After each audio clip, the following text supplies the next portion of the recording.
Good evening. It's wonderful to see you all here tonight. My name is Richard Locke. I'm a professor of political science and international public affairs, and I have the great privilege to serve currently as provost of Brown. And I want to thank you all for coming tonight at tonight's lecture, which is the sixth in our series of how structural racism works. Now, we launched this project a year ago as part of our effort to explore the origins, manifestations, implications of racism in our country. And the series is being directed by Professor Tricia Rose, who leads Brown Center for the Study of Race and Ethnicity in America, and it's based on her own research. Now, through this series, we've been able to do what we do best here at Brown, which is to be guided by our research, by data, to delve deeply into issues that affect our society. And by doing so, we seek to promote greater awareness and understanding of these issues, as well as to consider some of the possible solutions that may contribute to a better world. And with the help of scholars here on campus and also a number of students working in this project with Professor Rose, as well as visiting experts such as Dean Prudence Carter, we have deliberated on the role played by various structures in policies in reinforcing and also perpetuating racial inequality in the United States. Last year, we looked at this issue from a series of different angles through housing policy, credit policy, economic opportunity, the distribution of inherited wealth. And tonight we're going to look at it through the lens of education to understand the many ways it prevents individuals, and I would say society as a whole, from achieving full potential. Now, as provost, I co-sponsored this series because I thought that by engaging in these discussions, informed by scholarship, it would be beneficial for our community as we as a community grapple with issues of race, racism, inequality, and injustice. And as provost, I believe it's our responsibility that goes beyond just simply learning about things. I think it's part of our responsibility to actually try to make a difference, to actually use the kind of research we do, the knowledge we generate, the kind of education that we promote here at Brown, to basically go beyond Brown and seek through our work to dismantle some of the structures that operate in ways that inhibit us from achieving our greatest aspirations as a nation. So through our teaching, our research, our service, we have an opportunity to affect change in policies, changes in practices, and changes in organizational culture. And that's something that we're doing here on campus, but it's something that we have to do also beyond campus.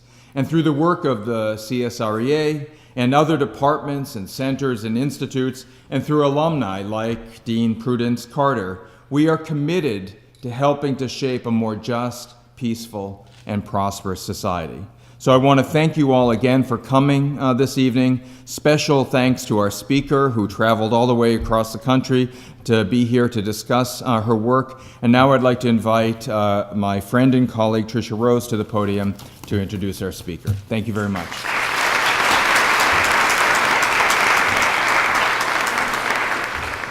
Wow, good evening. This is so amazing. I'm so happy to see no seats available. It's my favorite type of crowd. I'm Tricia Rose, Director for the Center for the Study of Race and Ethnicity, and this series it's a great joy, and to see so much excellent conversation come out of it has been really important. I'm going to briefly read some aspects of Dr. Carter's very impressive biography, but I don't want to keep her from you too long. So I'm going to do a little editing, but her information is available on the web. Dr. Prudence L. Carter is currently Dean and Professor of the Graduate School of Education at the University of California, Berkeley. A product of public schools in the Mississippi Delta, Dr. Carter received a Bachelor of Science degree in Applied Mathematics and Economics from Brown University. And you pause for excitement. earned a Master's of Art in Sociology and Education from Teachers College at Columbia University, and an MPhil and PhD in Sociology from Columbia as well. Dr. Carter's primary research and teaching agenda focuses on causes of and solutions to enduring social and cultural inequalities among social groups, especially in education and schooling. Her expertise ranges from issues of youth identity and race, class, gender, urban poverty, social and cultural inequity, the sociology of education, and mixed research methods. Specifically, she examines academic and mobility differences shaped by the effects of race, ethnicity, class, and gender in the U.S. and in the global society.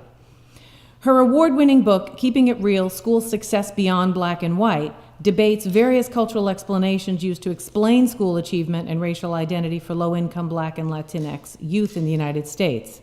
Keeping It Real was recognized as the 2006 co-winner of the Oliver Cromwell Cox Book Award given by the American Sociological Association for its contribution to the eradication of racism, and a 2005 finalist for the C. Wright Mills Book Award given by the Society for the Study of Social Problems, and, because those are not big enough, which they are super huge, an honorable mention for the best book given by the section on race, class, and gender in the ASA.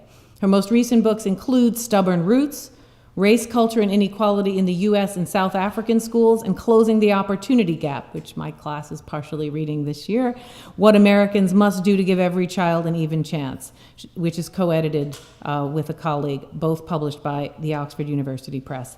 We are so delighted to have Dr. Carter here. Please join me in giving her a warm welcome.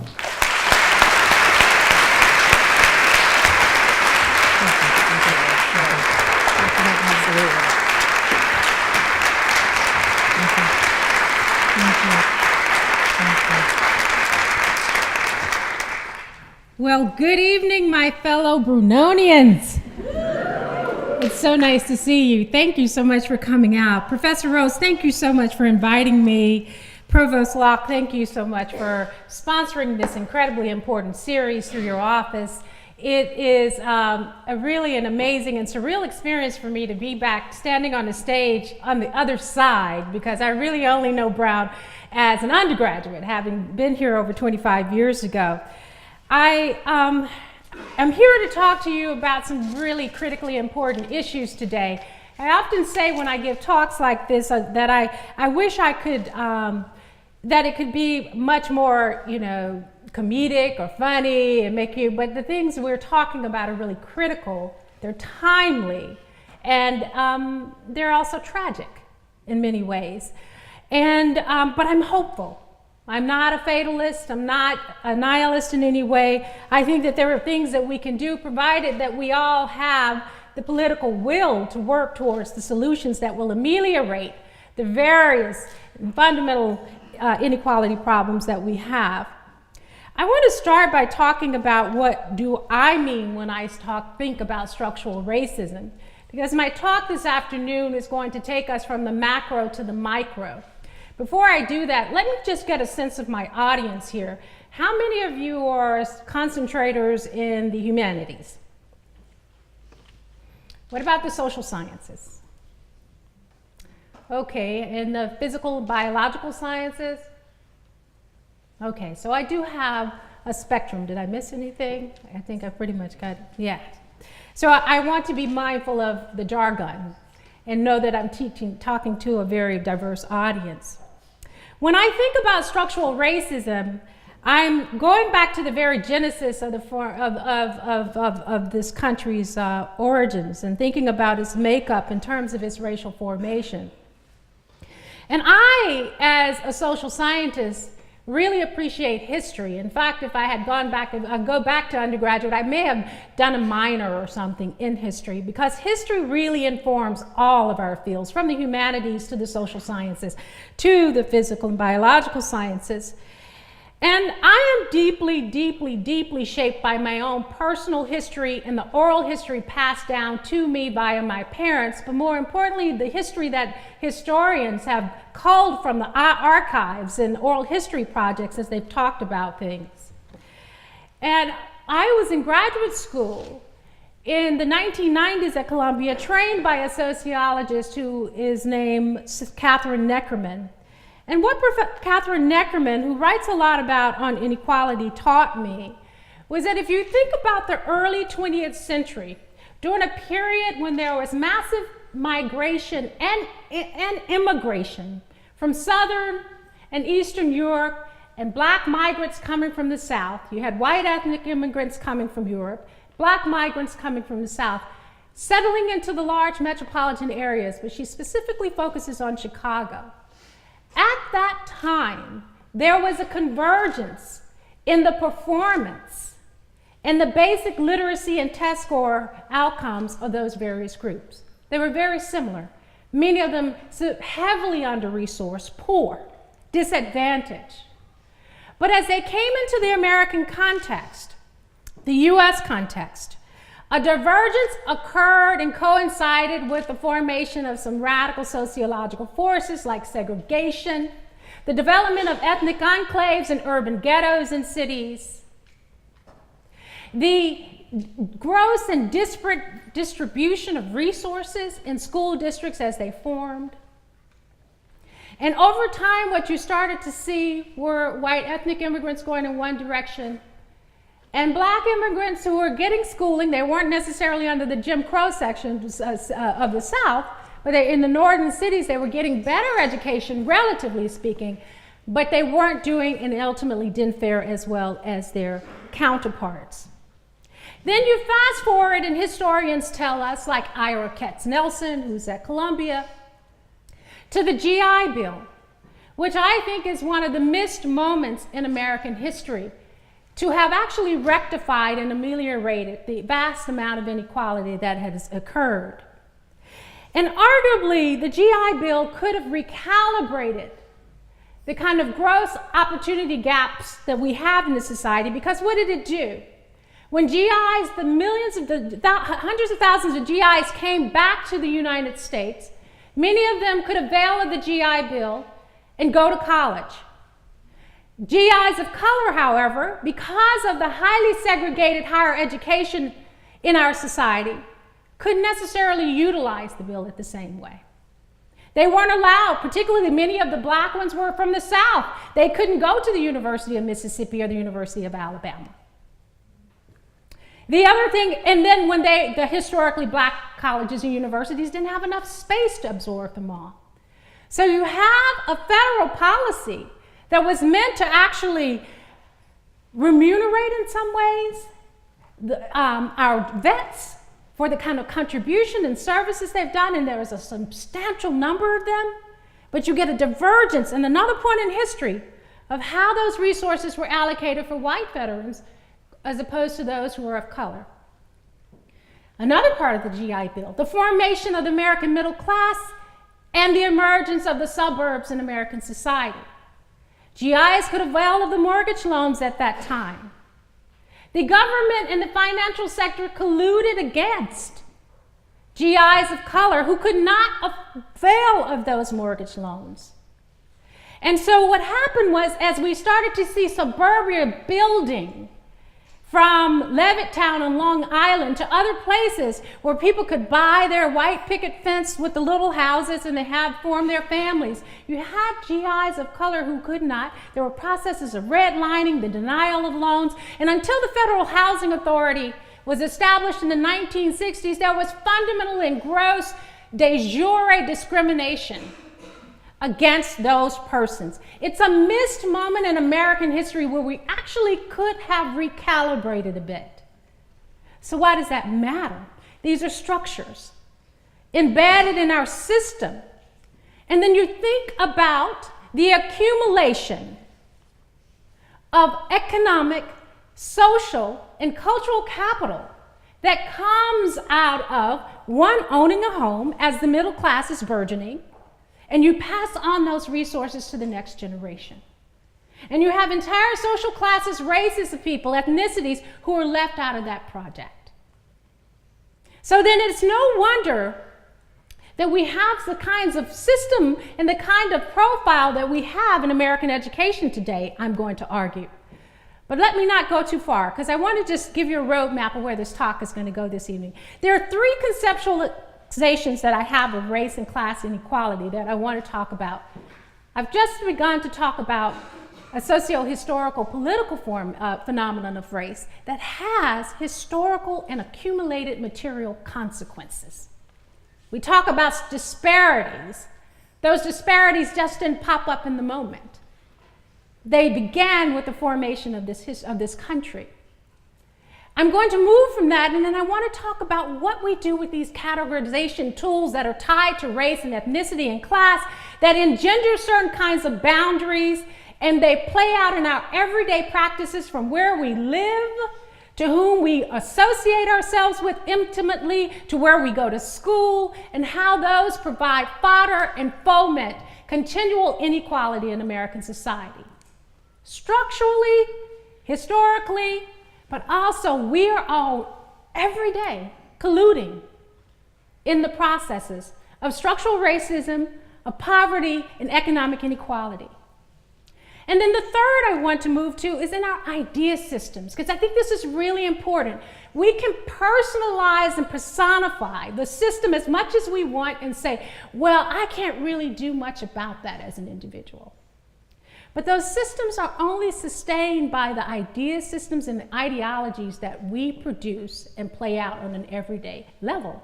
And some of that appears benign to us, particularly as we begin to subscribe to the dominant achievement ideology that everybody could get a good job as long as they work hard and get a good education.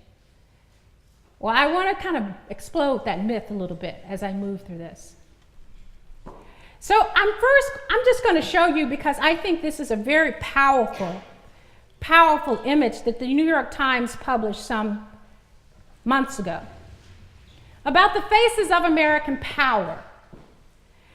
They reviewed 503 of the most powerful people in American culture, government, education, and business.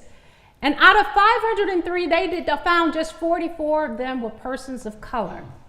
These are the gatekeepers of our most powerful social, cultural, and political institutions. Now, I'm not saying these persons are responsible for them, but this actually visually and graphically shows you how there are structures in place. Here are the faces of those who run the top 500 corporations in the country. There are a few women, and there's a whole gender analysis too, but they're mostly, you see. And the yellow boxes will show you those who have been described as people of color. Now that's the economic sector. Let's go to the president and his cabinet. That's the political sector. In fact, proportionally, one might argue that this one is probably the most representative. The yellow minorities or people of color are in the yellow. Well, we'll go to our most elite universities in the country. I'm not making any judgment per se. U.S. senators, who runs the Congress?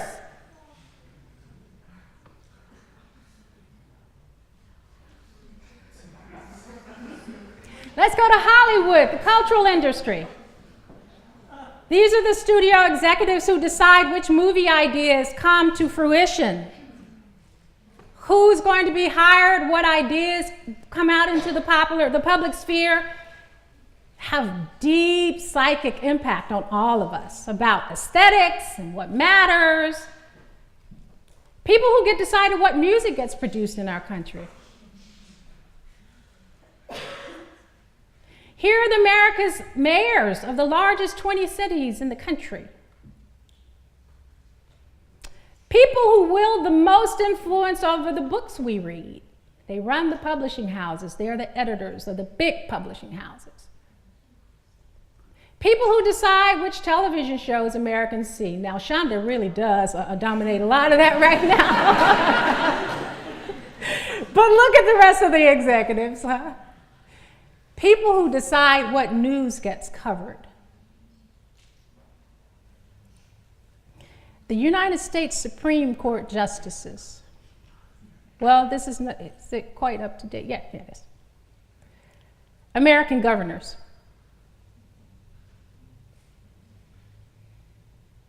The top military advisors.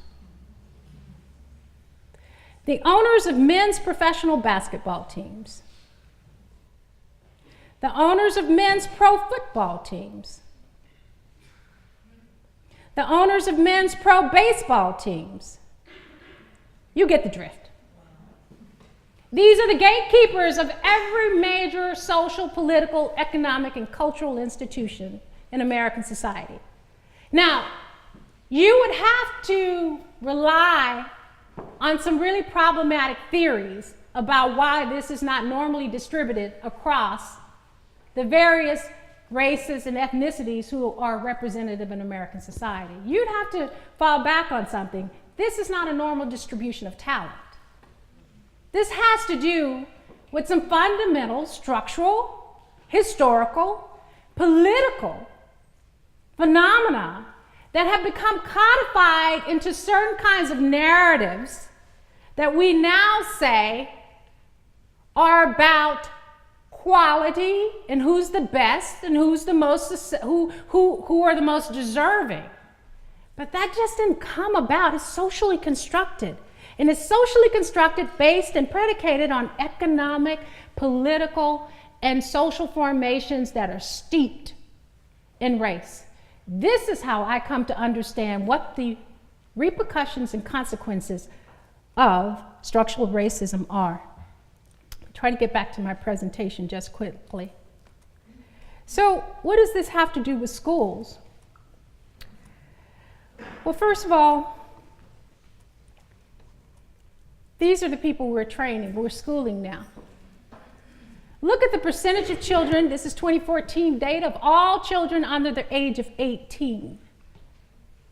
It is increasingly becoming more normative for Black, Latinx, American Indian children to live in very disadvantaged economic contexts. Nearly 2/3 are either low income or poor, going to schools in communities that are majority poor and disadvantaged.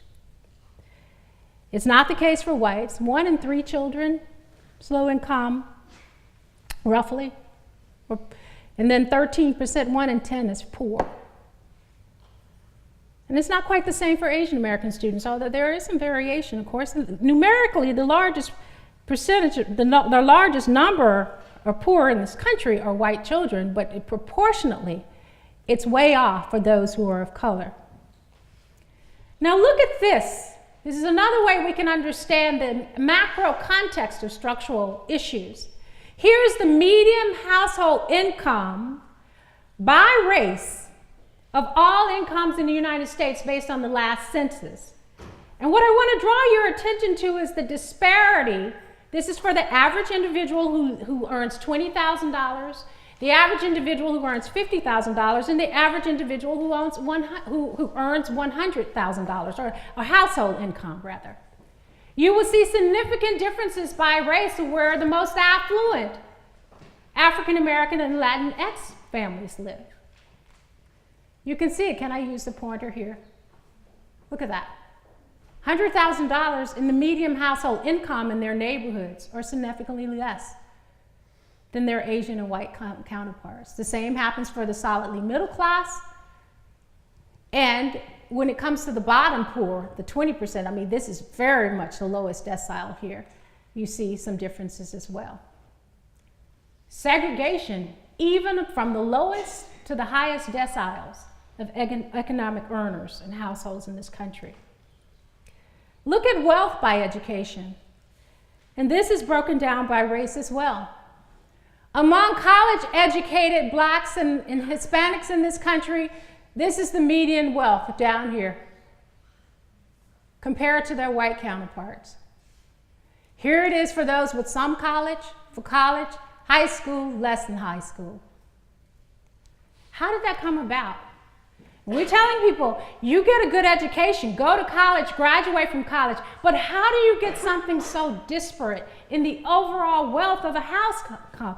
This is not just contemporaneous. I'm talking about the accumulated historical consequences too.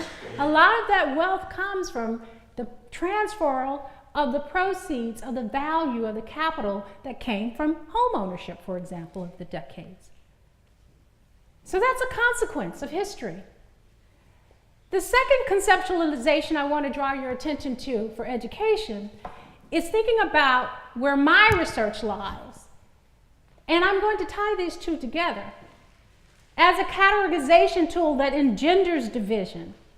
Because I'm still trying to understand when I go to cities around the country, how is it that the most highly educated too still live in fundamentally segregated neighborhoods if they're particularly African American and Latinx?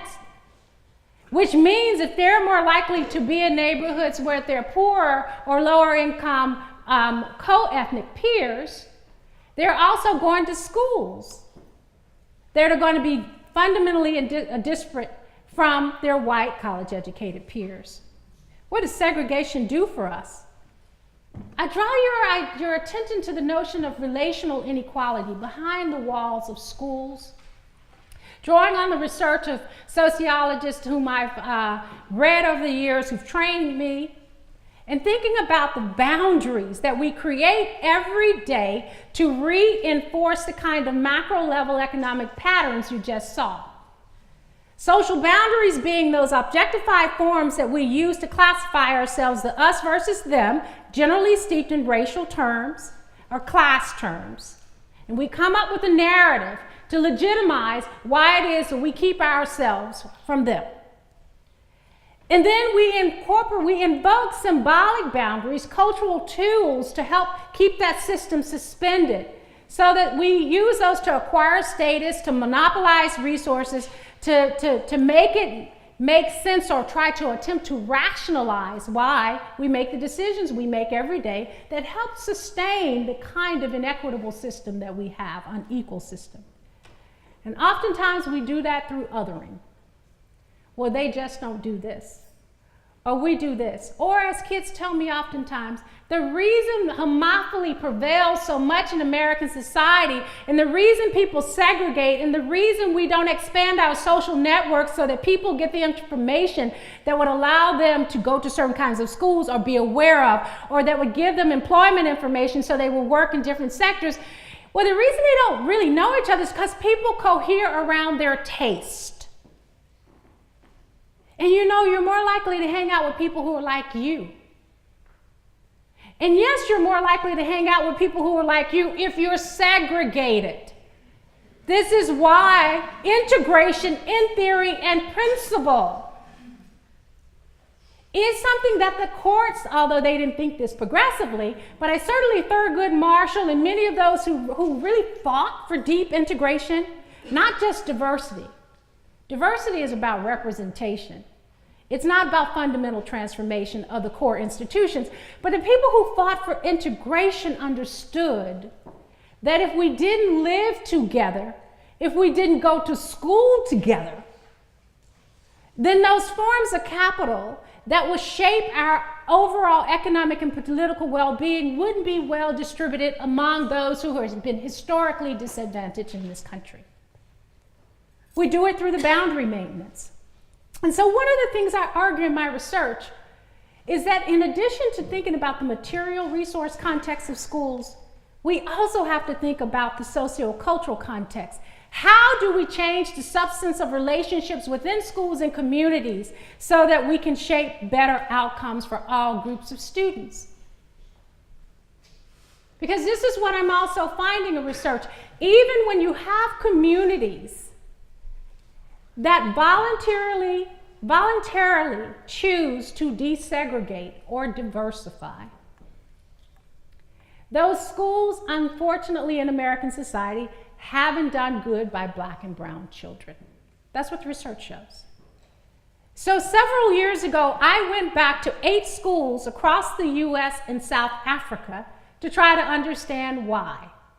Because presumably, and I went into schools where the resource contexts were really good. These were schools that were doing well, high performing in their local context. But within the schools, certain groups of people were not faring good. And these were schools that were sending more than 90 to 95% of their students to the best universities in the country, white and Asian students.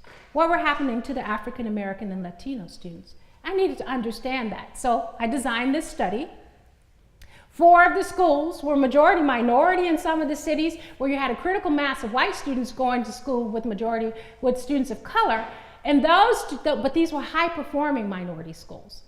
So they sent lots of students to college, and 4 of the schools were majority white schools, where you had students of color, mostly African American, Latino, and Asian, coming into the school context, but they were majority. And these are the 4 schools, how they looked in my study. And I don't want to spend too much time on this because I want to get to the crux of it. But one of these schools was actually this particular school, which I use synonyms, was listed as one of the top 500 schools in the U.S.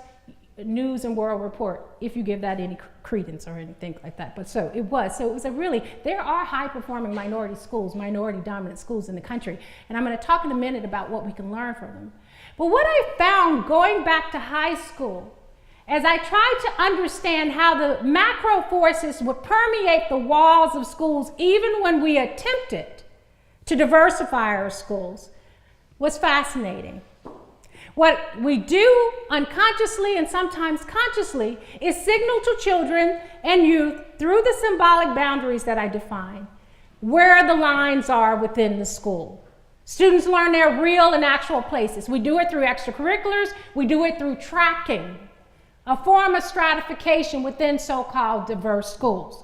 So you have someone like this young woman, Ashley, attending a high-performing majority white school, saying, when we ask her, well, what does it look like in your school? What do the groups look like? And she's telling us, well, we have these blurry lines. You have that group, well, you can't really relate to the group. You can to an individual, so you can have a friend, but you can't relate to the whole group, talking about the other. But a lot of the groups have learned their lines in her school. Like we have a lot of people who are in the AP classes. And I saw on a day-to-day level as I sat in those classes who those people were, who those groups were. And they hang out together a lot. And then they're like the theater groups and stuff like that, and they hang out together. What we found is my research assistants and I went into schools around the country and in South Africa is that even when we go to school together, we divide ourselves because we do it at home, we do it in our neighborhoods. So the structural stuff that's happening at a macro level follows us into the classrooms and we carry it. We're the baggage. We're the vehicles, rather, that carry the baggage of segregation within it. And then we make sense of it by saying, well, that's what I like. That's what I have a taste for. Those are my friends. We're not being racist. Or from the kids of color, they're saying, we're not being prejudiced. And they'll say sometimes, we're not being racist. It's just what we like. Of course, the social psychologists like Beverly Tatum often talk about when you're the minority within the school, what the positive functioning of hanging out with your own might be. But what many of our educators are struggling with is how to create that safe space within your own, but to also create more seamless boundaries so that we can move across those spaces and work together. And it's important in education because when you start talking about tracking and extracurriculars so that AP English and AP History and all these are to white and Asian students and the regular classes are to black students or Latino students, not all, there are always exceptions in each class. You create a pattern and reproduce a pattern that will create the kind of disparate patterns we see of who goes into higher education and particularly into the schools and universities that will shape the power class of the United States.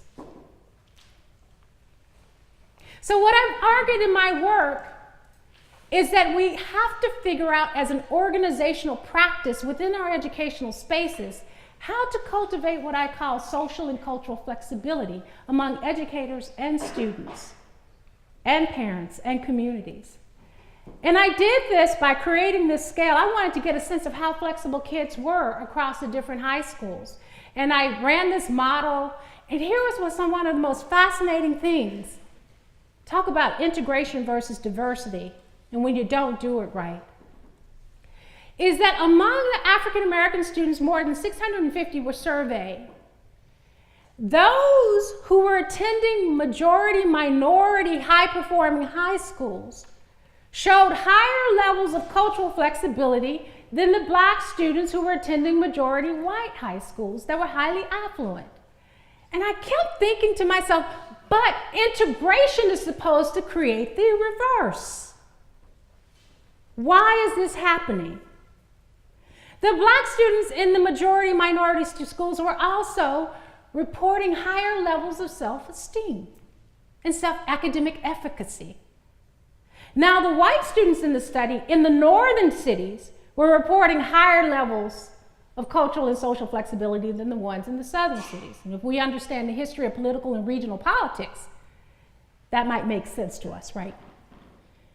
Students in the AP and honors courses, on average, were also reporting high levels of cultural flexibility than those who were not. And I can tell you why. As someone who had to go back to high school more than 25 years after graduating from high school, I really was struggling as a researcher every day about which classes to sit in. But I tell you, those classes, the AP and honors classes, the students had a lot more latitude in kinds of activities they were doing, the kinds of things they were talking about, the collaboration they were doing. And there in a lot of our high schools, our students are not being deeply engaged. We also found in this study that those people who had social attitudes where they preferred to go to school with people just like them by race and ethnicity showed lower levels of flexibility in their mindsets. So social psychologists are trying to understand the extent to which our mental structures, our propensity to move across boundaries, to think about moving across boundaries, are also associated with the everyday practices. Now, it doesn't necessarily impede the progress of those who are privileged, but it does impede the access and the opportunity for those who come from racial and ethnic and class disadvantaged backgrounds. Here is Judah and a group of African American boys. So I tell stories. I'm also an ethnographer and an interviewer. This group of boys attended North Village Prep, which for more than 40 years had been busing in students from the central city of this school. And Judah became one of my sage, very precocious 15-year-old, who really taught me what it means to think about relational inequality as it relates to structural inequality. He's at this school and the students who are coming from the inner cities are not doing as well. And he says, I quote, "The system doesn't encourage us to interact." Let me just let you read it, because it doesn't help for me.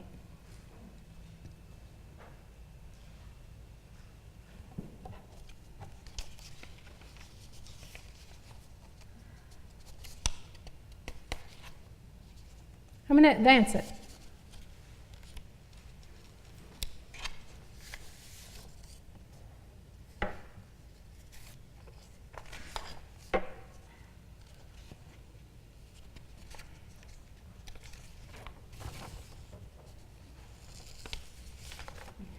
Judah, while he was the minority in his group, because most of us take like Jarvis and Jonathan and Marcus, these were African American boys, there's variation in how we all think.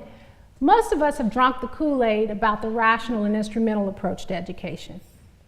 We go to schools to get a good education with good high quality teachers and the resources so that we can go to college. We go to college so that we can get a good job.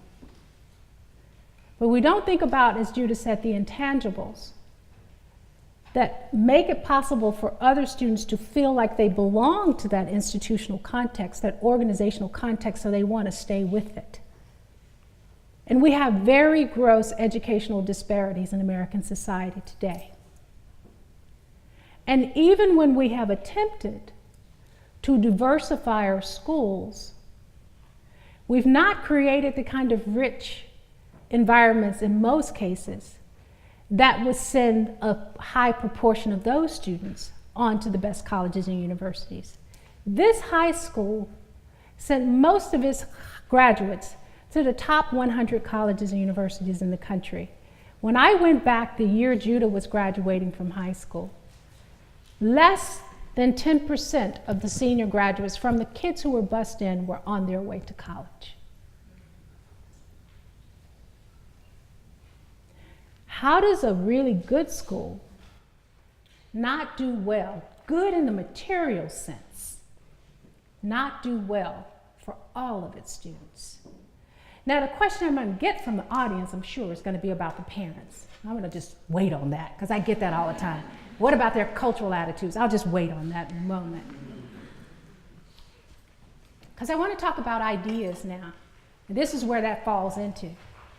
When we talk about inequality as an idea system about where people are located and how they're distributed, I'm going to draw on the work of my former colleague, the historian and sociologist David Lavery, who says that when we think about American society and the dominant narratives that we use, what prevails in U.S. society is to think that education is a private good and that each of us needs an education for our own personal consumption so that we can be competitive against the next one.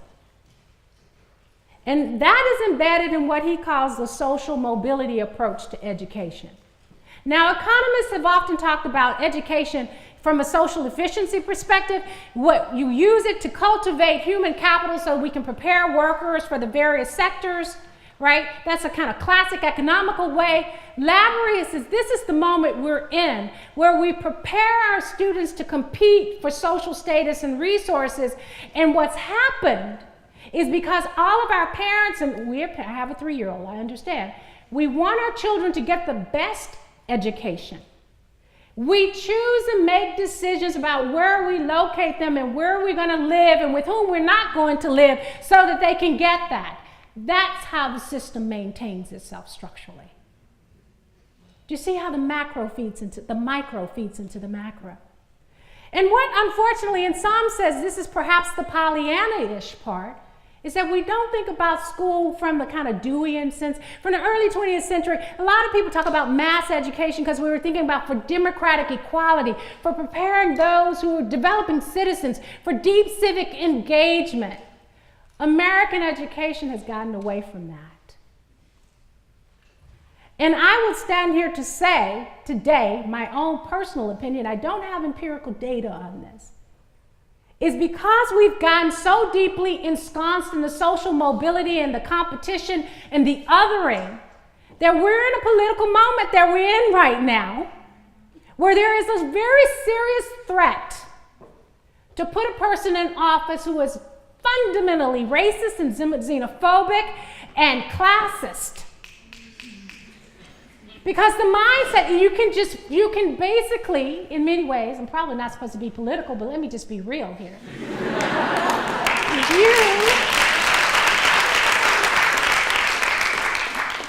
You can basically take advantage of a context where people are anxious about their own. That's where we are. The idea systems, the narratives that exist. And so the limitations, I argue, of liberal ideology when it comes to schools and communities include the kind of mobility narrative, the thought of education as a private good. Let me go into the work of color blindness and color muteness. We don't need to talk about race so much. It's not really about race. It's about people whose families are not really encouraging them to do education as well. Or they got poor attitudes or cultural behaviors that inhibit. I mean, I think every social group has people within it who have those kinds of behaviors. But to mark specific groups stereotypically as having that is fundamentally problematic, and we can't prove it empirically.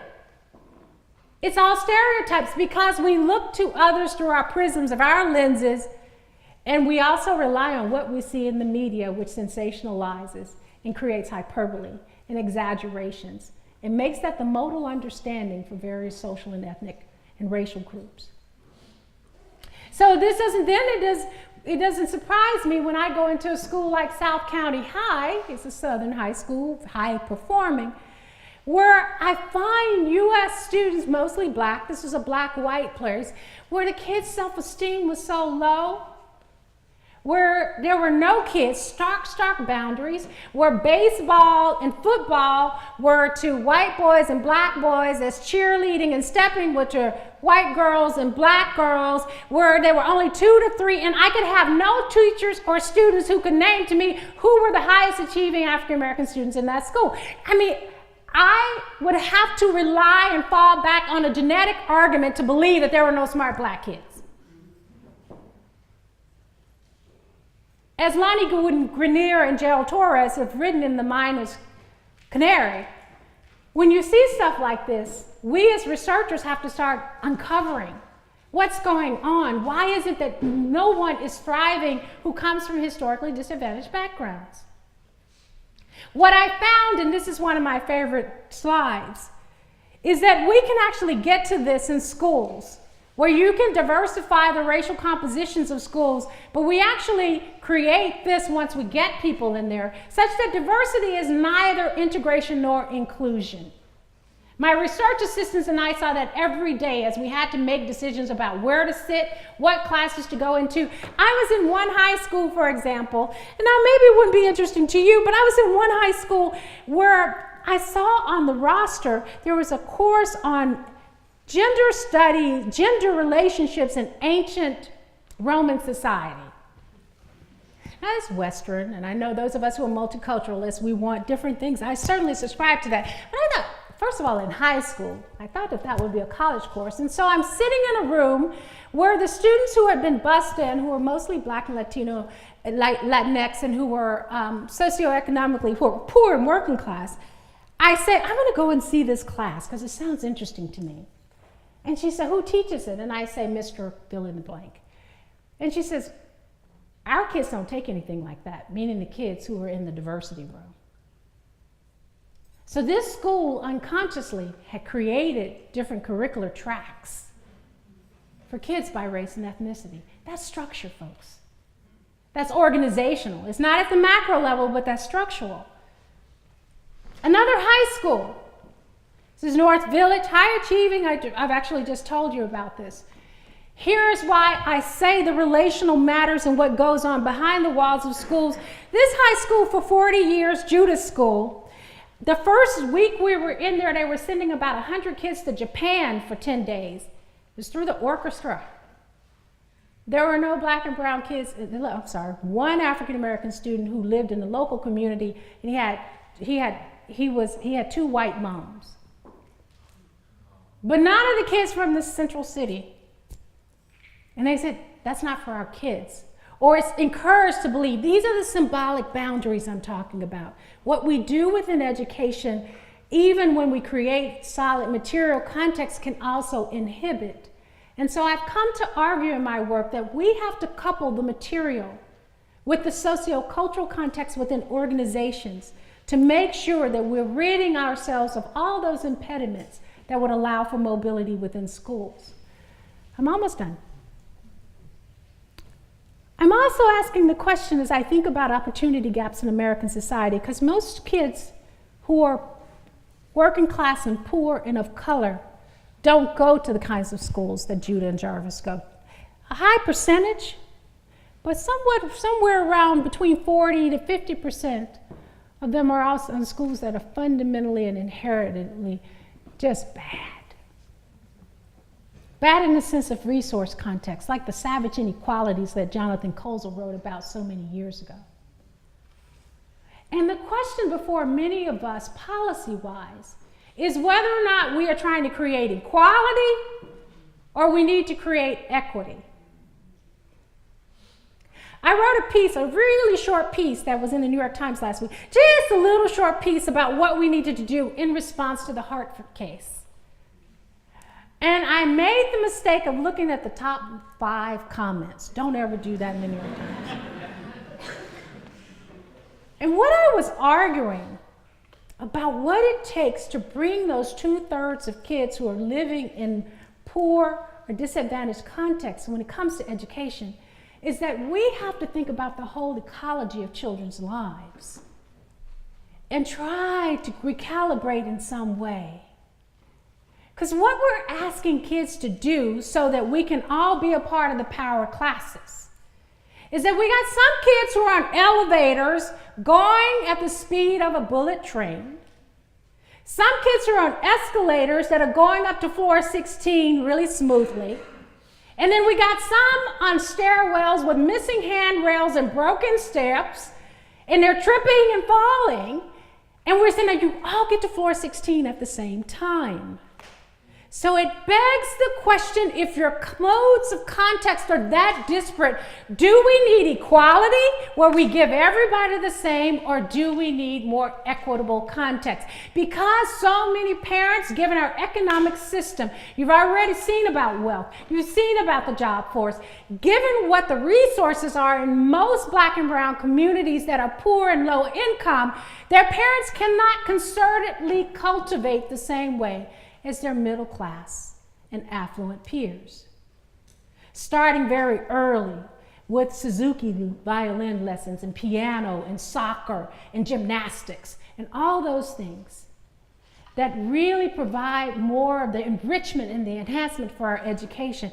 All of the ecology matters. Living in neighborhoods, someone asked me earlier, where most people are renters as opposed to homeowners, so that the tax base is not even there to produce the revenue flow for really good schools. Living in neighborhoods, unfortunately, like Chicago, where within a weekend we haven't done enough to address the structural economic problems that create and engender the kind of violence, such that it's common for a little kid to duck when they hear a pop, or if they're walking down the street to school with their mother and she's suddenly hit and killed right in front of them. This is the reality for many children in our society. How do we get to more radical inclusion in education? There's one of my favorite quotes from Lynn Barton, who's a British researcher. He wrote this when we're thinking about the development, those who are physically challenged. But it's this part that I think I want to draw your attention to. It is ultimately about the transformation of a society and its formal institutional arrangements, such as education. This means change in values, our narratives, our ideology, our priorities and policies that support and perpetuate practices of exclusion and discrimination. I know it's possible to engage and believe fundamentally engage all groups of kids. I've seen it in case studies in some high schools. Here is North City Tech, one of the most racially and ethnically diverse schools I've ever been in. Most of the kids are working class and poor. Many of them go to college. They're great in math and science. This is the kind of engaged, multiracial, multi-ethnic context I would see when I walked into school. Teachers who were dedicated to multicultural spaces that were rich and vibrant and engaged, and that kept those kids on the path. Here's another one. It's mostly Black students, AP English class. This is a school where if you look on the records, they may not score as well as their counterparts 15 miles down the road, but the school still saw that these kids had potential and put them in AP classes and encouraged them to take the AP test and made sure they were challenged. And many of them thrived. In fact, one of them may have even come here. I want to conclude by saying that multiple dimensional problems of inequality demand multidimensional solutions. There is the macro. It's not where I do my work, but it's where I began. In terms of thinking about job policies, the fair restitution for accumulated disadvantage, what does it look like? How do we get to equity? Stronger democracy, political power shared. And we have to think about these things.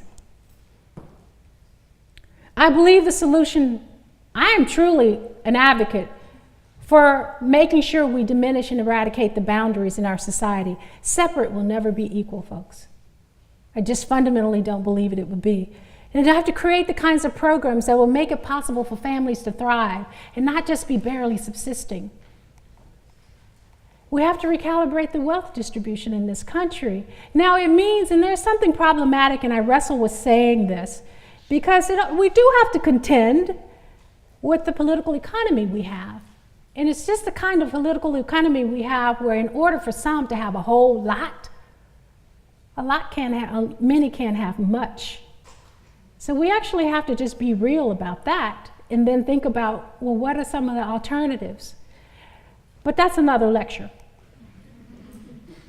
And look at the share of total household wealth growth accruing to different groups over, how long is that? A 27-year period.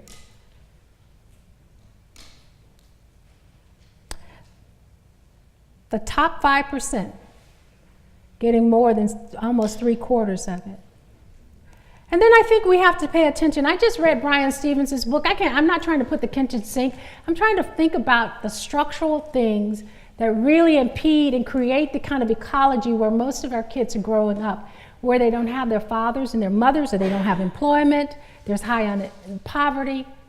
And this is another system that has created and wreaked havoc on many Black and brown communities and Native communities in this country.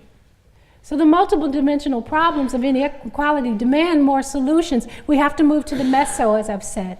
Thinking about diminishing the power of education as a private good, moving to more democratic equality move. Thinking about how we build and break down boundaries. And then that's what's inside of each of us. How do we collude? How do we participate? I participate. I'm not judging any of us, because we all, in this kind of system, you can't help but participate in some ways. But I ask you to think about your assumptions. I ask you to think about how really radically inclusive that you want to be in your lives, to really undermine, to eradicate, to annihilate, to the extent that we can, the kind of system that's in place. Thank you.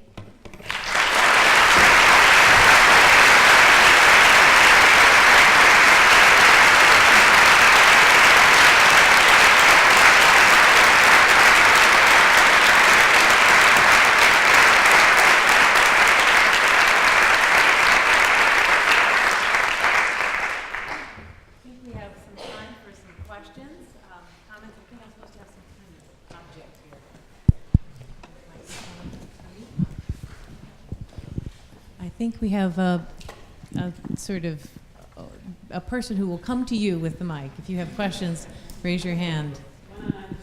One on either side, so you don't have to crawl over. Okay, that's good. I don't see any hands yet. Yeah. Oh. Wait, can you hang on one second? Yeah, I think that she's going to pass you this microphone for the recording. Thank you, and then we'll come down here.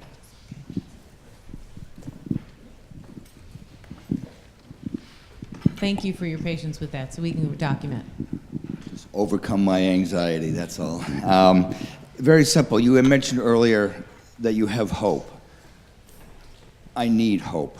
I don't have it currently in what I see, and from where I've come from, I'm in my 7th decade now, so I was raised on the civil rights movement. I have that hope in my DNA. I don't see it in my world, though. Where do you see hope? I asked you, can you hear me? Yes. Excuse me. I always have hope in the next generation. I have hope right now. I have hope in the people who are the young people who are putting their bodies on the line right now, who are out there doing the things that I wish I would be doing, to raise awareness. There's a different kind of awareness. Now, a lot of these issues we have been around racial injustice, class injustice, and even more part of the state violence against Black bodies. We've been fighting for a long time, but I think with the democratization of the internet and the opening up social media and stuff, we see more. Now, I worry about anesthetizing ourselves, and so we render ourselves immune to some of these things, because it's becoming also, unfortunately, a specter, and we consume it, and I don't know, but when I listen to young people who might teach, when I see the kind of political movement that's being built, I have hope. When I see a cultural institution, like just recently, and they're small, I'm not sure if it's going to all happen in big giant things, unless we have the will of Congress. And I think this is where our voting power and stuff, you guys vote. Go out and register, please. Don't say, I don't care, I just can't choose, I don't want to choose, I don't want this choice. You must vote. So that was just a PSA. when I see the doors opening and people having, like in the cultural, I showed what was happening in Hollywood. One of my favorite new series is Queen Sugar. How many of you are watching that? And when I saw what Ava DuVernay, the director, did, where every episode was directed by a female director, like once she acquired that status and that position, she opened it up for others. She wasn't just being individual about that. Like, so the thing that each of us can do is to figure out how all of our decisions, the things that, when people say, what can we do? Is when we bring along others with us. The challenge is bring along others with us without being honest about what the kind of economic system we have. It's not infinite. There are finite resources. And so I worry about that.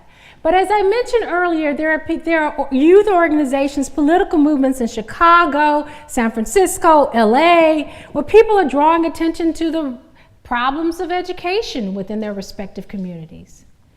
2 years ago, and I'll shut up in a minute, 2 years ago, when my team was interviewing elite policymakers about education in the No Child Left Behind reauthorization, at that time, these elite policymakers were not thinking about multiple measures, thinking about school climate, safety, disproportionality as a way to evaluate schools. They were just thinking about test scores.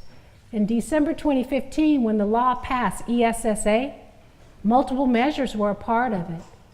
So the currency of ideas, those that come from the academy, that come from political movements, that come from activists and lobbyists and stuff, if we can get those things out in the public sphere, it shifts us some. It moves the baton. It may not be drastic, but it moves the baton. And so that gives me some hope, because I had been tired of just using test scores as a way to evaluate kids in this system. Thank you. I think we have the question down here. If we have, great. All right, we'll come back up that way. Great, okay. Behind you. Turn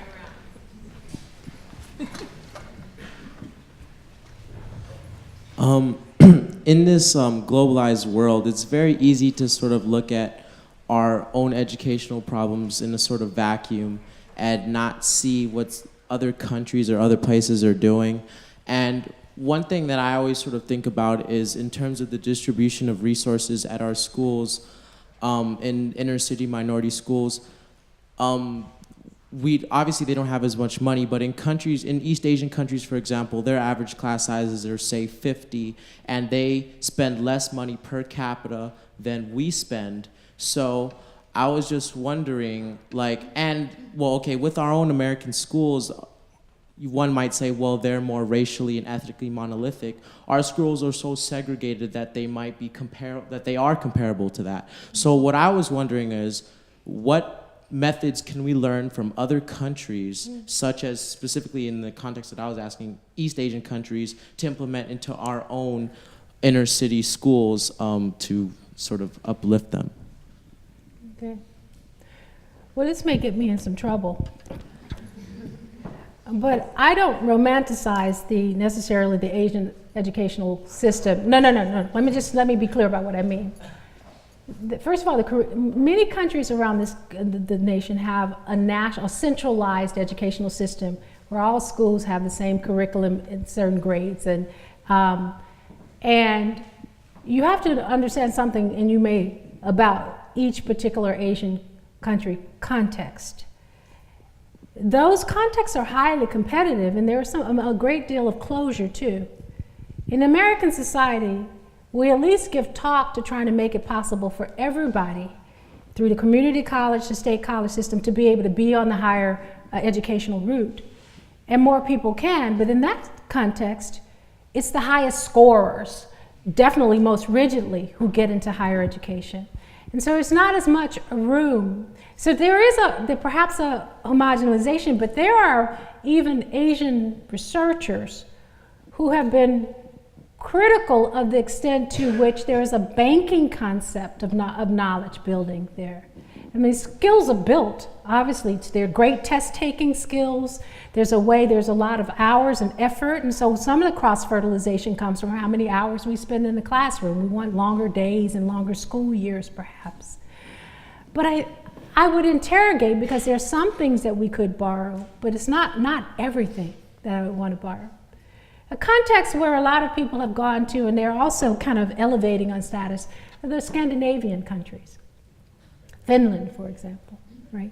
The Finns, when I've heard Finnish scholars speak, they've said, don't look, first of all, they've been inundated by American researchers trying to figure out.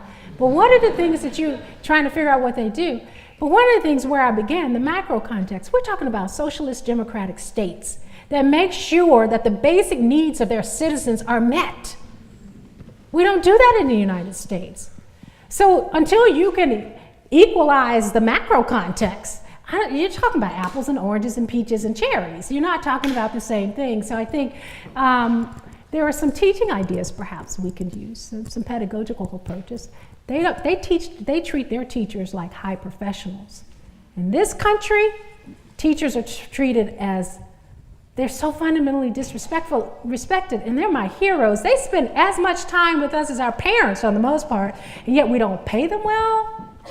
We disrespect them. We have a shortage now. Who wants to do it in some ways? And so, but there's a way of scaffolding, teacher training, getting mentorships, encouraging them to work into collaboration with each other. They're actually subsidized, their education. I heard when you go to a cocktail party in Finland, say you're a teacher, it's like saying you're a doctor or a lawyer, because they also, it's a highly valued profession. That makes a difference in the classroom. Yeah. Thank you. I think there was right over here. Great. Thank you.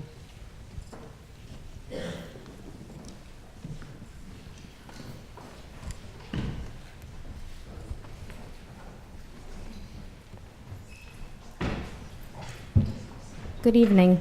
Yes. Thank you for coming. I had a question. You mentioned that you had a 3-year-old, and I have 3 school-age children, and I struggled with where to send them to school. I'd love to have a fully integrated school, but we don't have an option like that in Rhode Island. But I'm just curious. You'd love to have? I'd love to send them to a truly integrated school, but we don't have that sort of option here in Rhode Island. So I'm just curious, this is more of a personal question, but what do you do, or what are you going to do when it's time for your child to go to school, and how, I don't know, I don't want to contribute to the system, but I also want my children to have a better education than I did. So what could I do? What can I do? That's a great question, and it's a hard one because it is a deeply personal one, isn't it? I think about this all the time. I've just moved to the East Bay in Northern California and trying to figure out where I'm going to buy a house. And I'm thinking long term about, well, for me, it's important that I got a solid education. I grew up in the de facto public schools in the Mississippi Delta, had parents who cared deeply about my education, but didn't have a lot of the cultural capital. But they made sure that I could get exposed to as much as possible. They also made sure that I was affirmed deeply as a Black child. And I want that for my son. And so it's important for me now, as I think about where the schools are, that my child see it as normative, Black excellence as normative. And so, when the real estate brokers talk to me, well, you can look at the test scores and this, I said, I'm going to look for the more holistically rich and engaging environment. And test scores are not necessarily number one. Now, I have class privilege. I can also do things to enhance and enrich that. But I think his psychological and social and cultural well-being are critically important. And he's going to get the educational stuff. He'll get that. So that's my personal decision. I do think that many of us have, as I said, we've drunken the Kool-Aid because we're so worried. That's what the test score narrative has done to American society. It's not to say, now I'm not being naive. It's not to say, but there are a lot of good schools. So what's happening with the new federal law, as states are starting to regrade schools, you're going to find schools, and we've seen this in California, that were rated low because of test scores, they're so much higher on other metrics. And so the system is recalibrating now. I was given an example earlier today in Mission High School in San Francisco. A reporter just wrote a book about it. Mission High School, she thought she was going into the battleground. Urban inner city school, kids, lots of whatever, all the stereotypes. And she was blown away by how rich and vibrant that context. Many of them were English language learners and immigrants. Their test scores weren't as good. We don't know how to do bilingual education, multilingual education in the United States. And a lot of them were on track to go into the community college and four-year college system. A high percentage of them. She wrote a book about it because it totally changed her. She had to flip her stereotypes. So I say all of that to say, if you bought the social mobility script that only looks at schools based on narrow metrics, you may be doing yourself a disservice, and your child, depending on who you are. Certainly for society, we have. Thank you. Any more questions here? A couple of hands. One here. Yeah, let's see the system. Thank you.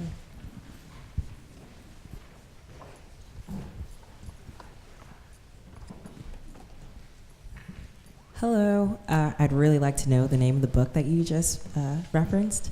It's called Mission High. Mission High. Because my question is about English language learning populations. Because here in Providence, we have an ever-increasing student population of English language learners, and I feel as though many of these students are undersold on their education because the people that are in front of them don't recognize them as foreign language learners, but rather as students that need some sort of remediation, even if they're coming from formal education systems from other countries.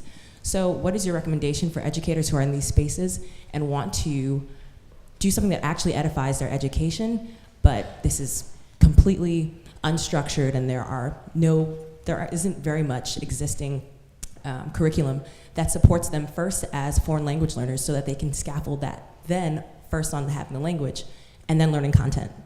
Yeah. Well, we're doing a terrible job in our schools of education of training. We haven't produced a good core of teachers who can be bilingual educators, who can teach English language learners. There's national commissions that are working on it, but there need to be more of us. I mean, first of all, there need to be more of us who are bi to multilingual, right? That we need to cultivate why doesn't the United States do that? You go to Europe and Asia and South America. I was in South Africa meeting kids who were speaking 4 languages. You go to Europe to 3 or 4. Why don't we do that in the United States? I think that would be solving part of the problem if it became a part of American policy. Yeah, it does for those who are on the college track. You get your 2 to 3 years of how many the law does. But to be fundamentally proficient from an early age. In immersion schools now, at an early age in affluent areas are becoming competitive because we're looking for other ways to make sure that our kids are going to be able to get into Brown in other places, right? So it is around the affluent classes we're doing that. But to get to your point, when I get that question, I always think about when I went on my first study abroad from Brown. I went to Mexico for my junior year or something. And I was trying to take a high-end math course in Spanish. And I had to take a test and totally misread the question. I had never been so humble. I felt so inept.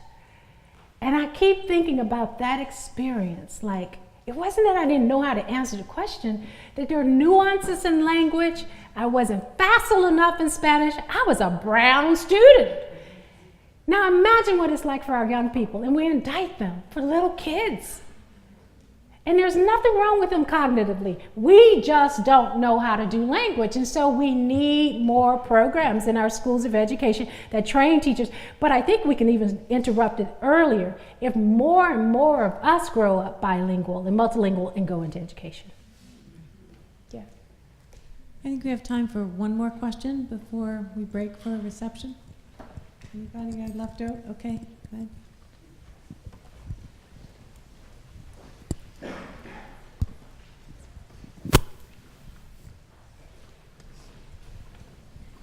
All right, so circling back around to hope.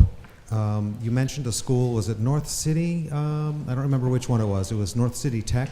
And it was a diverse school, but it wasn't socioeconomically diverse. Is that right? Well, 2/3. It was diverse. About a third of the kids were middle class and up, but about 2/3 of the kids were working class and poor. 2/3 of the kids. Yeah.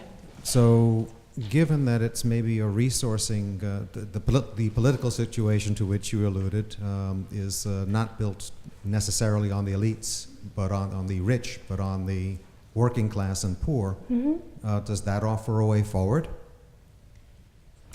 Contexts like North City Tech, that's what you're asking me, do Yes. they offer a way? Certainly the things that I've learned, so one of the things that I learned from this study is even in context, and I think President Obama and the Department of Education have also started, they've generated new policies as well, is that even in context it's important for all kids to see the spectrum of possibility in terms of learning and in terms of engagement. In those schools, like South City Honors and North City Tech, it didn't matter your background. You may not have been able to travel to Austria and sing, but you still had a chorus. You still had an orchestra or a band. You still had AP classes. They had the smart kids and the average kids and the not so smart kids. They had a spectrum. What's happening when they are brought into diversified schools, they're often cordoned off into the not so smart category and, and just like narrowly delimited in terms of what they participate in. So the schools where kids see the possibilities of all and this is all can be me. I can be a model UN. I can do debate. I can take, BC calculus. I might need more help with it. I certainly did. But somebody believes I can do it, which is why psychologically you might work harder. So that's what you learn from those spaces. That's what you learn from those spaces. If you don't see that in these more affluent spaces where we're just diversifying, then your kids become disheartened. And that's what Judah was trying to get to, the kid that I quoted. That's really what he was trying to get to. Yeah. Well, Dr. Carter, thank you so much for an amazing talk. Amazing. I'm so grateful.